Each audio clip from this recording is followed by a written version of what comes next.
يعني درت طريقة عصرية وطريقة يعني حتى هي تقليدية. بما أنه المناسبة يعني مناسبة مولد نعطي النبوي لها الشريف حقها، شهر سواء ربيع من الأنوار. الكلام ولا حتى من التحضيرات ولا حتى يعني كلامها يعني كبير كبير. صح صح. بالنسبة للطمينة التقليدية نعم. واش نحتاجو فيها؟ دائما سر النجاح تاعها هو العسل. دائما نقول الجود بالمكونات نتاع المنتوج. نعم. هنا العسل والسميد.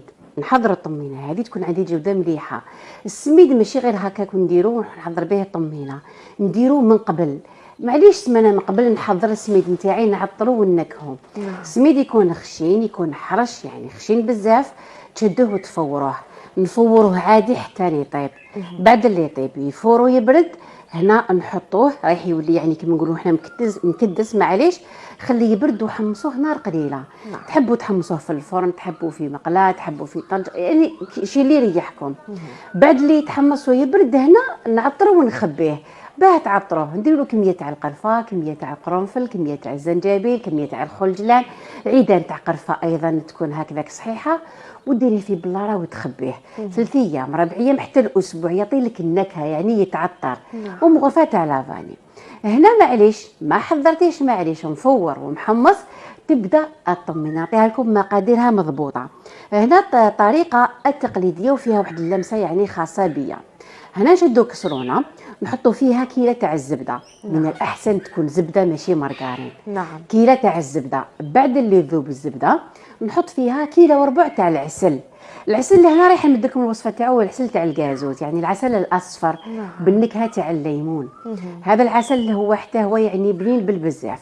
كيله تاع زبده، كيله تاع العسل يسخنوا مع بعضاهم. بعد اللي يذوب لي الزبده نرمي عليها العسل يدفى، ونرمي ربع كيلو تاع حلة الترك. نجبد الكسرونه تاعي من النار والخليط راهو سخون. هنا واش نضيف له؟ نضيف له مغرفه كبيره نتاع كراميل ولا اللي معروف يعني نخدموا به الحلويات تاع التوفيه. نزيد لها مغرفه نتاع الجندوجه. الجندوجه هذه تقدروا تحضروها في الدار كما تقدروا تشروها من برا واجده. ولا تروحوا مباشره للبخاليني.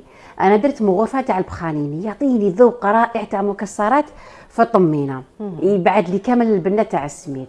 من بعد هنا نضيف مغرفه كبيره تاع لافاني. مغرفه كبيره تاع لافاني.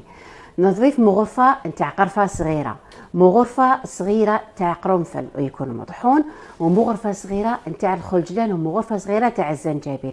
على راس المغرفه راس المغرفه هذه توابل لازم ضروريين يعني في الطمينه. نعم. من بعد هنا خلط هذو كامل مع بعض. واش نضيف كميه تاع مكسرات. انا درت كيله تاع مكسرات ما نقيدكش. دوك المناسبه تقدري ديري كمشه. المكسرات اللي عندهم الطعم، جوز، بندق، لوز، كاوكاو، تحمصين تطحنين تدير منهم كيله. من بعد الكيله تاع المكسرات هنا نضيف ايضا مغرفه نسيتها تاع زبده الفول السوداني. تعطيني مذاق رائع للطمينه. زبده تاع الفول السوداني.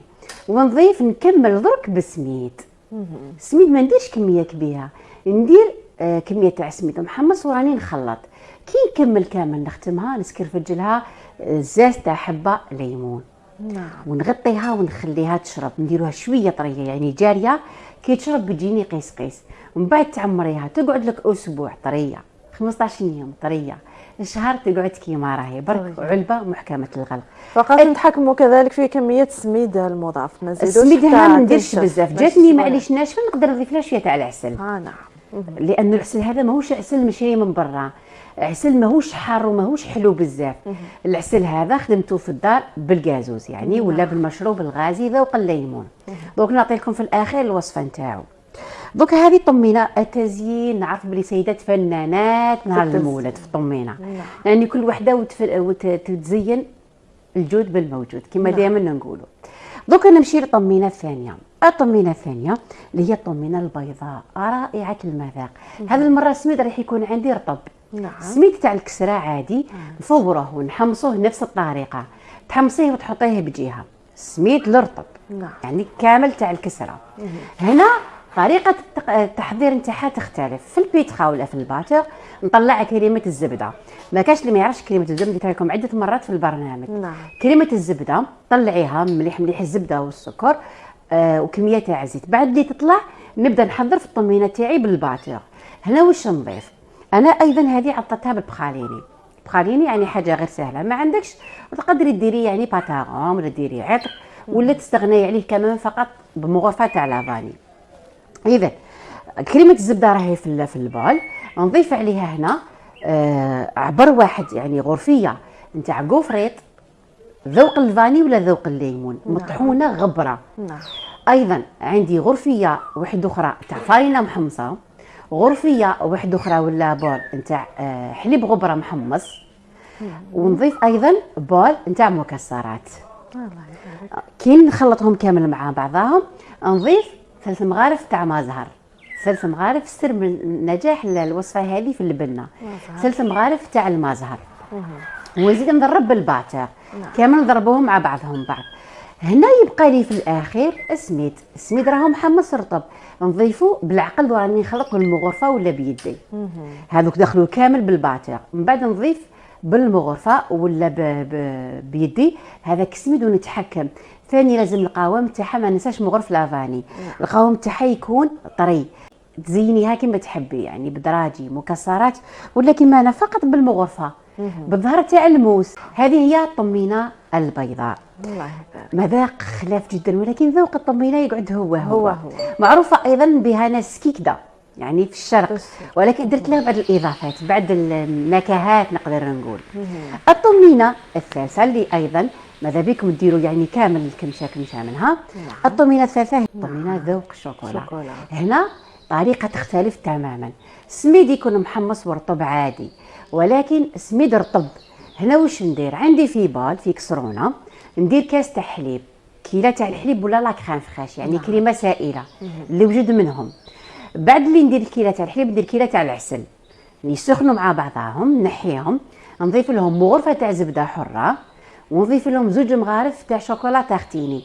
انا الشوكولا اللي اخترتها هي شوكولا لا جاندوجا ولا شوكولا ذوق البندق ولا ذوق المكسرات، تلقاو في الاسواق يعني هذا النوع شوكولا تارتيني. ونضيف لها مباشره علبه تاع شوكولا نوار، علبه تاع 100 غرام شوكولا نوار، يذوبوا كامل مع بعضهم بعض بما انه الخليط راهو سخون. من بعد هنا واش نضيف كيله تاع مكسرات محمصه، ماذا بينا نختار جوز لوز وبندق بالمناسبه يعني نديرو غير كيله برك يعني وحده. من بعد نكمل بالسميد محمص ورطب، تولي عندي خليط هكذاك سائل لانه الشوكولا ريحه تجمد. خليط سائل مباشره نضيفه في الصحون ولا شي اللي حنقدم فيه، ونزين الطمينه نتاعي بالشيء اللي كان عندي. يعني طمينه وحده الاساس واحد، مناسبه عظيمه. الخلاف راح يكون في الذوق وفي طريقه تاع التقديم وطريقه تاع التحضير خاصه. ماذا بينا نتعودوا على الوصفه الاصليه، ولكن مره على مره نغيروا شويه. بالنسبه للعسل اللي حضرت به انا شخصيا الطمينه هذه يعني عدة مرات نمدهولكم، والعسل هذا هو ذوق الليمون ولا المشروب الغازي. العسل هذا درت ريتله عفوا تاع مشروب غازي ذوق الليمون في بول ولا طنجره، نحط عليها 2 كيلو تاع السكر وقطعه صغيره تاع شب وحبه ليمون، يغلي وعندي ربع ساعه نطفي عليهم النار. يبدا عندك عسل ذوق الليمون ناقص حلاوه. وانا ذا المره درت ذوق المخيطو، لانه نوعدهم ايام يعني اللي جايه نزيد ندير لهم العسل هذا لانه فيه تحضيرات واحده اخرى. ذوق المخيطو ايضا رائع المذاق، يطغى لك على الوصفه. ايضا اي وصفه درتيها يعطي لك هذاك الطعم الخفيف الهادي من انه فيه ليمون وفيه نعناع. نوعدكم بالوصفه هذه اعداد لاحقه، وكل هذه الوصفات راكم تشوفوها يعني صوره عبر يعني قناه القرآن ولا انوار الصباح، ولكن راكم تلقاوها يعني دائما نوجدها معكم دائما عبر يعني صفحتي على التواصل الاجتماعي. تلقاو كامل الخطوات موضحه امامكم، والصوره النهائيه دائما نخليها في انوار الصباح. ان شاء الله برك تجربوا، سواء كانت الوصفه الاولى ولا الطمينه الثانيه ولا الطمينه الثالثه ولا حتى العسل. صدقوني روعه المذاق، ماشي ديك الطمينه الحاره ابتسام اللي تجي تحرق يعني في الحلق وتجي حلوه بزاف. هو نقص حلاوه صح، ولكن كي نقول طمينه فيها يعني نسبه تاع سكريات عاليه، ولكن يعني القليل فقط. نعطي المناسبه حقها وندير وصفات كيما هذه في مناسبه المولد النبوي الشريف. وانا اخترت انه تكون عندي هذه الوصفه لانه محبوبه عند كل العائلات، فقط بلمستي الخاصه بالنكهات ولا بالاضافات اللي زدتها، ولكن الاصل يقعد هو الاصل. جميل ان شاء الله جداً. برك تجربوهم كامل. الا بقى إن شاء معنا الله وقت نرجع نعاود لهم نجربوهم. الوصفه. هذا العسل احسن من العسل اللي تشريه من برا 100%، لانه طعمه يجي هادي. والحاجه اللي مليحه فيه انه لازم تخدميه من قبل، نهار من قبل باه يتماسك. هو في الاول يبان لك خفيف، ولكن لازم تخدميه مده من قبل، مثلا يوم خدمي كما انا خدمته نهار، نعم. غدا من ذاك درت به الطمينه. لا كنتي مزروبه معليش ديريها الصباح، العشيه خدمي به. نعاود المقادير تاع العسل. نعم. قلنا ريتله نتاع مشروب غازي ذوق الليمون، نعم. لانه هذا عسل اصفر. الاصفر يتماشى مع هذا الانواع. 2 كيلو تاع السكر، قطعه صغيره شب، وحبه قارص مقطعه دوائر. نعم. بارد في بارد فوق النار، ولكن ماشي نار قاويه حتى يفيض لي، هادي. نار هاديه راهو يغلي واحد ربع ساعه 20 دقيقه. لو كان يفوت ذي المده اللي تكلمت عليها راح يعطي لك المروره. هنا حذاري، ما تخليش اللون تاعو يغمق، اللون تاعو تحافظي عليه يكون اصفر فاتح كما اللي راكم تشوفوا فيه.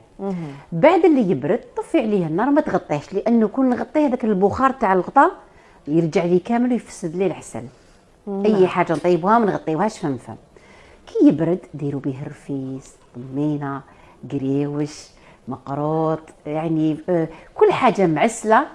نعوض العسل تاعي تاع برا بهذا العسل تاع الكازوز. يعني راكم تعودتوا على هذه الوصفه لسنوات، يعني معايا في البرنامج. نعم. ولا حتى في كتبي ولا حتى في حصصي تلقاو هذا العسل هذا. اليوم انا اللي درتها فيه درته بذوق المخيط، حصري من قناه القرآن. نعم. ذوق المخيط يعطي لك ديك البنه تاع النعناع مع الليمون. لانه نعرف بلاد المعسلات يتمشوا كثير مع الشاي، مع الشاي في صح. المناسبات.